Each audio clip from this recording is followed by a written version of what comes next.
Hello everyone, welcome back to another DD video. In today's video I've got some Fallout content with you today. I am proposing a theory. Now you may have seen people asking the question, is dog meat a synth in Fallout 4?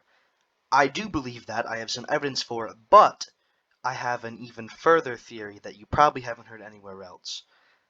So let's just get right into the video. Okay, so before I get into my further theory, I have some evidence to support why I believe dog meat is a synth in the first place. So I don't know if you guys know this, but when you speak to Mama Murphy, she states that dog meat has a mind of his own. She kind of says, like, is his own man, something like that. So, like, that's something that a synth would have, right? He takes no rads. He's fully trained as soon as you find him. Think about that. He's a dog with no owner. He has no owner that we know of. And he's fully trained. Like, he will do tricks. He will do anything. You ask him to, he'll attack things, find things, everything. Secondly, the location you find him, it's very convenient that he's right there at the beginning of the game, as soon as you get to the Red Rocket truck stop. The other closest NPCs besides that is Codsworth and the people in Concord. So, those are all main story objectives, and Dogmeat is your first companion, and you find him right there. Secondly, as soon as he finds you, or you find him rather, he's friendly to you. Anyone else in the game, if they were to walk up to him like that and just do that, he probably would have brawled them. He doesn't even do that to you. And then on top of that, he has no mutation or scarring at all. All of the other dogs in the game, junkyard dogs, mongrels, mutant dogs, they all have heavy mutation or heavy scarring. If you look at the mongrels on the face, they've got all sorts of scars all over their snout, everything, and they're just a different breed from him. There's no other dog in Fallout 4 that is the same breed as Dogmeat. And on top of that, his fur is really well kept. He looks like he's been groomed, but he has no owner. You gotta remember, the junkyard dogs have owners that groom them. Apparently, assumingly anyway. The mongrels have no hair, and neither do the mutant dogs, so you can't even talk about anything like that. So, that's all evidence to support the fact that he is a synth. Also, on top of that, we know that the Institute is capable of making synth animals from multiple terminal entries and stuff like that, and from the synth birds. Now here's where the second part of my theory comes in. Some of you may know about the Watcher program, which is a program in the Institute where the Institute has made synth birds and other animals that watch the people of the Commonwealth so they can gather intel. And if you look, right when you get out of Vault 111, there's all sorts of crows that sit there and watch you.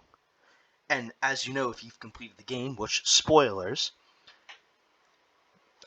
Father, your son, Sean, in the Institute, the director of the Institute, let you out of Vault 111 on purpose as an experiment. So wouldn't it make sense for him to have synths watching you at all times to make sure that and just check in on how the experiment is going? Now, Dogmeat would be the perfect way to do this. A companion that will be loyal to you, follow you around, help you fight enemies, but will also be able to watch you and report information back to the Institute. And if you don't believe me about the Watcher program, I have proof.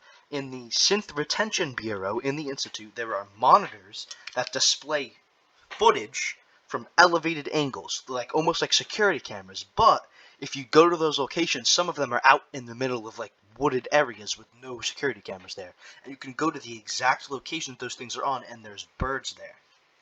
Secondly, there's many characters that reference these birds. For instance, Deacon.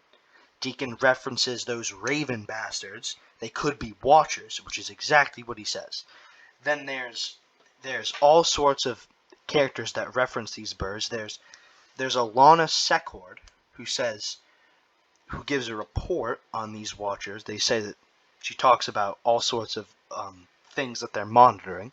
So there's proof that these birds are watching the people of the Commonwealth. So it is my personal theory that not only is dog meat a synth, but he is a watcher sent by the Institute to watch the sole survivor on their journey throughout the game. And there's even more evidence to back this up. Think about this. Remember how you have to track Kellogg, and you use dog meat to do it. While it does make sense that he can use his nose to sniff him out, but if you think about it, if you go from Fort Hagen to Diamond City, that's quite a far distance, and while dogs can smell from a very far distance, would it really make sense for dog meat to have been trained to do that if he hasn't been trained, which we have already established he's quite trained, but is he trained to do it, be a blood-sniffing dog, not to mention his breed, which looks to be some sort of German Shepherd, something similar to that, is not really used as bloodhounds. Bloodhounds are used as bloodhounds, right?